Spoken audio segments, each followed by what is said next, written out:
నమస్కారం, welcome to our channel. నేను సహస్ర. Pawan Kalyan deputy CM అయిన తర్వాత ఈ మధ్యకాలంలో సనాతన ధర్మం గురించి ఎక్కడ చూసినా కూడా ప్రచారం జోరుగా సాగుతూ ఉంది. సో ఈ సనాతన ధర్మాన్ని రాజకీయంగా మలుచుకోవడానికే ఇలా చేస్తున్నాడు అనే ఆరోపణలు అయితే వస్తున్నాయి. మరి ఇందులో ఎంతవరకు వాస్తవాలు ఉన్నాయనే అంశాలన్నీ మాట్లాడదాం. ప్రస్తుతం మనతో పాటు ఉన్నారు సీనియర్ జర్నలిస్ట్ కిరణ్ గారు. సార్ని అడిగి ఆ డీటెయిల్స్ ఏంటి తెలుసుకుందాం. నమస్కారం సార్. నమస్తే అమ్మా. పవన్ కళ్యాణ్ గారు సనాతన ధర్మాన్ని తీసుకురావడానికి రాజకీయంగా ఏదైనా ఆలోచిస్తున్నారా? అంటే హిడెన్ ఎజెండా ఏంటంటారు దీనికి? అసలు హిడెన్ ఎజెండా ఏముంటుంది సహస్ర? హిడెన్ ఎజెండా ఏం లేదు.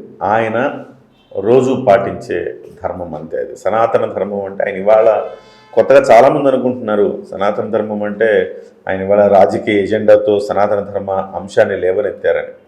మీరు ఒక్కసారి పాత రోజులకి వెళ్ళండి. ఆయన జీవన విధానం అది అంతే. పాత రోజులకి వెళ్ళండి. ఆయన ఓన్లీ సినిమాల్లో ఉన్నప్పుడు కూడా పవన్ కళ్యాణ్ గారికి దైవ చింతన ఎక్కువ, ఆధ్యాత్మిక చింతన ఎక్కువ అని మాట్లాడుకునేవాళ్ళు. ఈ సినిమా ఇండస్ట్రీలో ఒక ఇద్దరు మాత్రం ఎక్కువగా ఆధ్యాత్మిక చింతనతో ఉంటారు తెలుగు ఇండస్ట్రీలో. వాళ్ళు ఒకళ్ళు పవన్ కళ్యాణ్, రెండవ వ్యక్తి వెంకటేష్. అందుకే వాళ్ళిద్దరి మధ్య మంచి సంబంధాలు, స్నేహ సంబంధాలు ఉంటాయి. ఒకటే మైండ్ సెట్ ఉంటుంది వాళ్ళకి, ఆధ్యాత్మిక చింతనలో గడుపుతూ ఉంటారు అనేసి. అలాగే తమిళనాడులో రజనీకాంత్ గారికి కూడా ఆధ్యాత్మిక చింతన ఎక్కువ. వీలైనప్పుడు హిమాలయాలకు వెళ్తూ ఉంటారు, మానసరోవరాలకు వెళ్తారు, ఇట్లా. సో మీకు వాళ్ళ దైనందిన జీవితంలో కొంత దైవం గురించి ఎక్కువగా స్పెండ్ చేసే మనుషులు వీళ్ళంతా కూడా. వీళ్ళకి ఆ చింతన ఎక్కువ, ఆధ్యాత్మిక చింతన ఎక్కువ.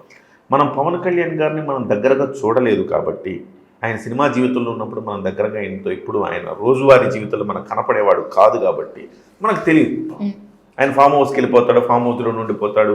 వాళ్ళ ఆ ఫామ్ హౌస్లో ఆ మూగజీవాలతోటి, ఆవులతోటి, గేదెలతోటి గడుపుతుంటాడు, వ్యవసాయం చేసుకుంటుంటాడు. ఇలాంటివన్నీ చాలాసార్లు చూసాం. ఆయన ఒక పెక్యులర్ లైఫ్ స్టైల్ అయింది. చాలా సింపుల్గా ఉండడము, ఆధ్యాత్మిక చింతనతో ఉండడం ఆయన జీవన విధానం.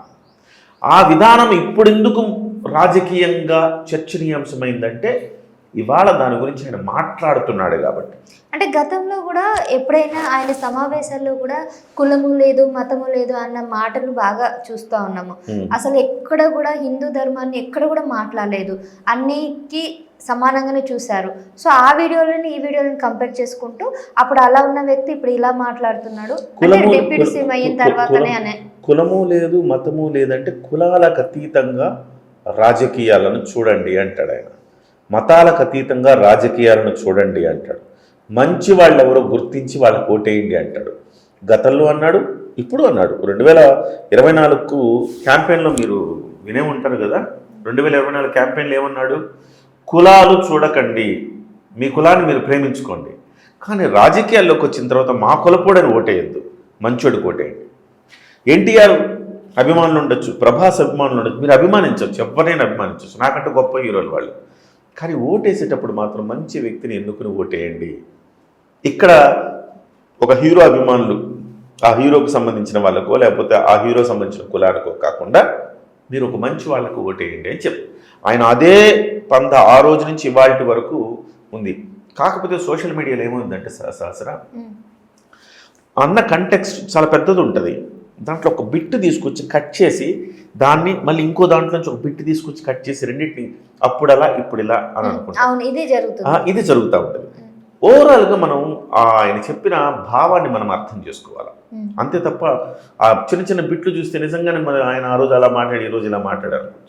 ఆయన కులాల గురించి మాట్లాడాడు, మళ్ళీ కులాల గురించి కూడా మాట్లాడాడు. ఎందుకంటే కులాలకు అతీతంగా రాజకీయాలు రావాలి అంటే కులాల గురించి మాట్లాడాల్సిందే. చాలామంది అనుకున్నారు ఏంటి కులాల గురించి మాట్లాడతాడు. ఆయన కులాలను కలిపేదే ఆయన సిద్ధాంతం. ఏ కులాలని కలపడం ఏంటో ఇది ఒక సిద్ధాంతం అనుకునేవాళ్ళు చాలామంది. కాదు, కులాలని కలిపేది సిద్ధాంతం. కులం ఎంతవరకు సహస్ర? కులం అనేది మనం పెళ్ళిళ్ళు చేసుకుంటాం, బంధువులు, పెళ్ళిళ్ళు, వ్యవహారాలు, కార్యక్రమాలు, వీటికి కులం.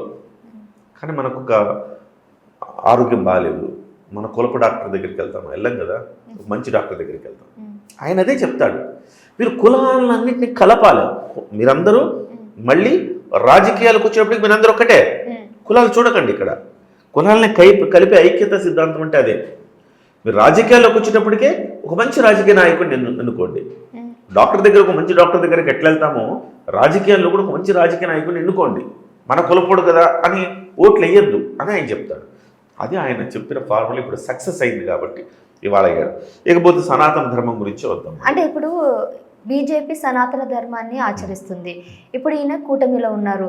సో బీజేపీతో పొత్తుతో ఉన్నారు కాబట్టి ఫర్దర్గా టీడీపీ నుంచి దూరం అయ్యి బీజేపీ జనసేన కలిసి పోటీ చేసే అవకాశం ఉంది. అందుకే సనాతన ధర్మాన్ని మళ్ళీ లేవనెత్తుతున్నారు. సనాతన ధర్మాన్ని తెరపైకి తీసుకొచ్చి ఇప్పుడు భారతదేశంలో దాన్ని ఎక్కువ స్ట్రాంగ్గా తీసుకురావాలనే ఆలోచనలో ఉన్నారు అనే ఒక వాదన అయితే ఉంది. ఫస్ట్ పాయింట్ చెప్తాను.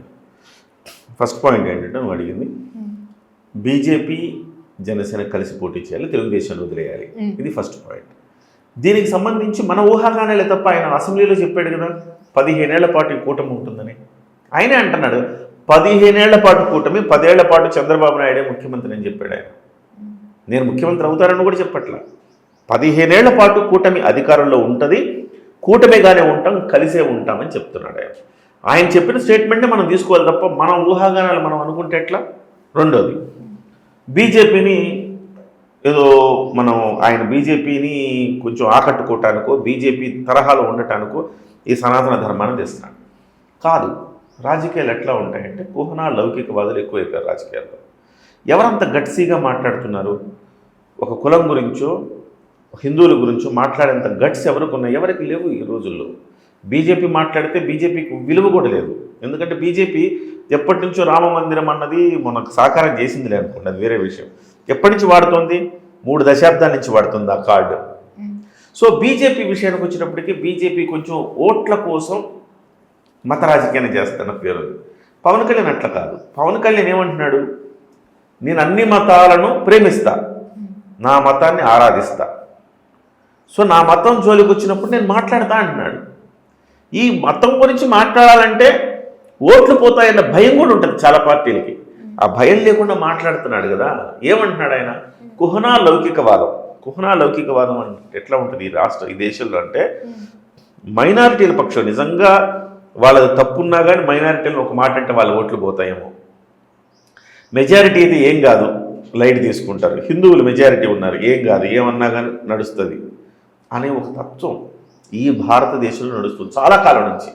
ఈ కమ్యూనిస్టులు ఎవరైతే ఉన్నారో కమ్యూనిస్టులు ఈ కుహనా లౌకికవాదం పేరు చెప్పి హిందువులను అణిచివేసే కార్యక్రమం చేస్తున్నారు. నేనేమంటున్నాడు? లౌకికవాదం, నిజమైన లౌకికవాదం అది కాదురా బాబు, ఇది లౌకికవాదం, నేను చెప్తున్నా ఇది లౌకికవాదం అంటాడు. చాలామంది అనుకుంటారు పవన్ కళ్యాణ్, ఈ సందేహం మీకు కూడా వచ్చి ఉంటుంది, ఎందుకు పవన్ కళ్యాణ్ లెఫ్టిస్టా రైటిస్టా? లెఫ్టిస్ట్ అని నేను అనుకుంటున్నాను. ఎందుకంటే ఒక సినిమాలో ఆయనే నక్సలైట్, సో అవే భావజాలాలు ఉన్నాయి అనేది చాలా మంది అంటుంటారు. సో మీరు చెప్పండి, నాకు కూడా పూర్తి. ఆయన లెఫ్టిస్ట్ కాదు రైటిస్ట్ కాదు, ఆయన హ్యూమనిస్ట్. ఇప్పుడు లెఫ్ట్లో కొన్ని భావాలు ఉంటాయి సహస్ర, రొడ్డ కొట్టుడు విధానాలు, ఎప్పుడో కాలం చెల్లిన సిద్ధాంతాలు ఉంటాయి. ఆ కాలం చెల్లిన సిద్ధాంతాలు ఏంటంటే మనకు ఉద్యోగాలు లేక ఆకలితో అలమటిస్తూ అడవుల బాట పట్టిన అన్నలు, ఆ సిద్ధాంతాలు వేరు, వాటి కాలం చెల్లింది. ఇవాళ మీరు డిగ్రీ పూర్తయితే మీకు ఏదో ఒక ఉద్యోగం మీకు అవకాశం ఉంటుంది, మీరు చేసుకోవచ్చు. గతంలో మీరు చూడండి సినిమాలు ఏమొచ్చేవి మనకి, నిరుద్యోగం మీద విపరీతమైన సినిమాలు వచ్చాయి. ఇవాళ నిరుద్యోగం మీద సినిమాలు వస్తున్నాయా? లేదు కాబట్టి, నిరుద్యోగం లేదు కాబట్టి సినిమాలు రావట్లేదు. కానీ ఈ సిద్ధాంతాలు కూడా రాజకీయ పార్టీలు అప్డేట్ అవుతూ ఉండాలి. మీ ఇంట్లో ఇంతకుముందు పెద్ద డబ్బా టీవీ ఉండేది, ఇప్పుడు చాలా స్లీక్గా మంచి టీవీ వచ్చింది. ఒకప్పుడు మనం ఇంత పెద్ద ఫోన్ మాట్లాడాము, ఇప్పుడు చాలా మంచి మంచి ఫోన్లు వచ్చేసినాయి, అప్డేట్ అయిపోతూ ఉంది. సో అట్లా రాజకీయ మన పరిస్థితులకు అనుకున్న చిరంజీవి గారు ఆచార్య సినిమా తీశారు. ఆచార్య సినిమా ఆడకపోవడం ప్రధానమైన రీజన్ అంటే నక్సలైట్ బ్యాక్డ్రాప్ ఎవడు ఆస్వాదించారు. నక్సలైట్ అంటే ఇప్పుడు ఎవడు పట్టించుకోవట్లా, ఒకప్పుడు ఉండింది అన్నలు, ఆ వ్యవహారం ఉండింది. సో ఈ కమ్యూనిస్టులు కూడా తమ సిద్ధాంతాల్ని అప్డేట్ చేసుకోకపోవటం వల్ల అంతరించిపోయారు. వాళ్ళు వాచ్ రిపేర్ చేసే వాళ్ళు ఉన్నారమ్మా, ఉదాహరణకు వాడు వాచ్ రిపేర్ షాప్ పెట్టుకుంటే వాడు వాచ్ రిపేర్ షాపులు ఎక్కడైనా ఉన్నాయి వాళ్ళు వాడు అంతరించిపోతాడు అంతే. వాచ్ పాడైపోతే తీసి పడేయడం, ఏదో లైట్గా రిపేర్ ఉంటే ఆ షాప్లో చేస్తాడు, లేదంటే తీసి పడేసి కొత్త వాచ్ కొత్త ఫోన్లు కొనుక్కుంటున్నాం. వాళ్ళ ఒకప్పుడు ఉండేవాళ్ళు టీవీ రిపేర్ షాపులు, ఇవన్నీ బాగుండేవి, అంతరించిపోయింది. అంటే మీ విధానాలు కానీ మీ యొక్క స్కిల్స్ కానీ మీ యొక్క భావజాలం కానీ మీరు అప్డేట్ అవుతూ ఉండాలి సమాజంతో పాటు. ఈ అప్డేట్ కాకపోవటం వల్ల కమ్యూనిస్టులు ఇప్పుడు అంతరించిపోయారు. కమ్యూనిస్ట్ విధానాల్లో కొన్ని మంచివి ఉంటాయి, అవి తీసుకోవాలి. అలాగే రైట్లో కూడా రైటిస్ట్ భావజాలంలో కొన్ని మంచివి ఉంటాయి, అవి తీసుకోవాలి. ఈ రెండు కలయిక మిక్స్ చేస్తే పవన్ కళ్యాణ్ లెఫ్టిస్ట్ కాదు, రైటిస్ట్ కాదు, ఆయన హ్యూమనిస్ట్. జనంకి ఏం కావాలి అది మాట్లాడుతున్నాడు. జనంకి ఏం కావాలి? సంక్షేమం కావాలి, ఇద్దాం సంక్షేమం. అదే సమయంలో ఆయన ఏం చేశాడు? జగన్మోహన్ రెడ్డి గారు సంక్షేమమే పరమావధిగా పనిచేశాడు. ఆయన డబ్బులు ఇవ్వడమే బటన్ నొక్కడమే అట్లా నొక్కితే ఎంతకని నొక్కుతావు నువ్వు బట్టను? సంపాదన లేకుండా ఇచ్చుకుంటా పోతే ఎట్లా? పవన్ కళ్యాణ్ ఏమంటాడు? 25 కిలోల బియ్యం కాదు మీ జీవితాన్ని నిర్దేశించేది, 25 ఏళ్ల భవిష్యత్తు నేను ఇస్తా అంటాడు. అంటే 25 ఏళ్ల భవిష్యత్తు అంటే నీకు స్కిల్ నేర్పించాలా? నువ్వు సంపాదించుకోవడానికి నీకు స్కిల్ నేర్పిస్తే పర్లేదు, కానీ అట్లా కాకుండా ప్రతిసారి నీకు ఎంతో కొంత డబ్బులు ఇస్తూ ఉంటే ఎన్ని రోజులైనా ఇస్తాము, ఎక్కడి నుంచి తెచ్చిస్తాం? సో ఈ భావజాలం సంక్షేమం కావాలి, అభివృద్ధి కావాలి. లెఫ్ట్లో భావాలు కొన్ని ఉంటాయి మంచి, రైట్లో భావాలు కొన్ని ఉంటాయి. అది మీరు అన్నట్టు చైనాలో ఒక సెయింట్ ఉందన్నమాట, చేపలు పట్టడం కాదు చేపలు వేయడం కాదు, చేపలు పట్టడం నేర్పించాలని. సో కాబట్టి ఆ కార్యక్రమం చేయాలని పవన్ కళ్యాణ్ గారు తప్పిస్తూ ఉన్నారు. ఇవాళ ఒకటి ఓని బట్టలను నొక్కి రాష్ట్రాన్ని అప్పుల పాలు చేస్తే మనకి నీకు నాకు తెలియదు. ఇవాళ రేపు పొద్దున మన శ్రీలంకలాగా తయారైతే మనకున్న డబ్బులు కూడా మన సంపాదన సరిపోక తిండి గింజలు కూడా దొరకని పరిస్థితి వస్తుంది మనకి. అక్కడి నుంచి ఒక చారిత్రాత్మక గెలుపు, అది కేవలం పవన్ కళ్యాణ్ వల్ల సాధ్యమైంది. ఆయన తీసుకున్న భావజాలం కావటం లెఫ్టిస్టు రైటిస్ట్ కాకుండా ఒక మధ్య భావజాలం ఉంటుంది పవన్ కళ్యాణ్ గారు. అలాగే ఈ సనాతన ధర్మం కూడా ఆయన ఈ ధర్మం మీద దాడి జరుగుతున్నప్పుడు దాన్ని మాట్లాడకపోతే ఎవరో ఒకళ్ళు మాట్లాడాలి కదా, మాట్లాడకపోతే ఎలా అంటాడు. అందుకే ఆయన మాట్లాడాడు. బహిరంగంగా మాట్లాడటం వల్ల ఇవాళ ఆయన కూడా మతతత్వవాదిగా చూసే ఒక ప్రమాదం కనపడుతుంది. అయినా కానీ అది ఆయనకే ప్రమాదం, కానీ ఆయన దానికి కూడా వెరవట్ల. నన్ను అలానే ఓట్ల కోసం నేను ధర్మాన్ని తప్పలేను కదా అంటాడు. మొన్న కూడా ఒక ప్రముఖ ఛానల్ చేసిన దాంట్లో ఆయన మాట్లాడుతూ అదే అన్నాడు, ఓట్ల కోసం నేను ధర్మాన్ని తప్పలేను, నేను నిజాయితీగా మాట్లాడుతున్నా, నేను పరమతాన్ని నేను ప్రేమిస్తా, గౌరవిస్తా, నా మతాన్ని ఆరాధిస్తా. వాళ్ళు కూడా ఈ మతాన్ని వాళ్ళు గౌరవించాలి, వాళ్ళ మతాన్ని వాళ్ళు ఆరాధించుకోవాలి. ఇది నిజమైన లౌకికవాదం. అలా కాకుండా మెజారిటీ వాళ్ళని తిట్టి మైనారిటీ వాళ్ళ పొగిడితే అది లౌకికవాదం అవుతుందా? ఇవాల్టి వరకు ఈ దేశంలో ఇది జరుగుతూ ఉంది. కాబట్టి మన హిందువుల గురించి ఎవరైనా మాట్లాడంగానే ఈవిడ మతతత్వవాది అంటారు. మీరు చూడండి, చాలామంది కూడా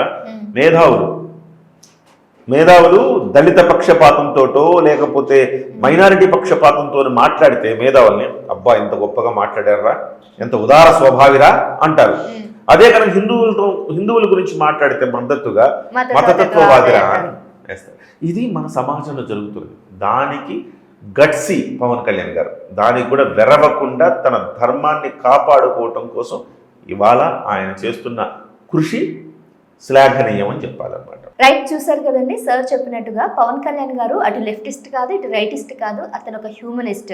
తను ఏదైతే సనాతన ధర్మం పాటిస్తున్నాడో కేవలం జీవన విధానమే తప్ప ఎటువంటి రాజకీయ ఆలోచన లేదని కిరణ్ గారు చెప్పారు. సో మరో అంశంతో మళ్ళీ కలుద్దాం, చూస్తూనే ఉండండి మా ఛానల్. Thank you sir. నమస్తే.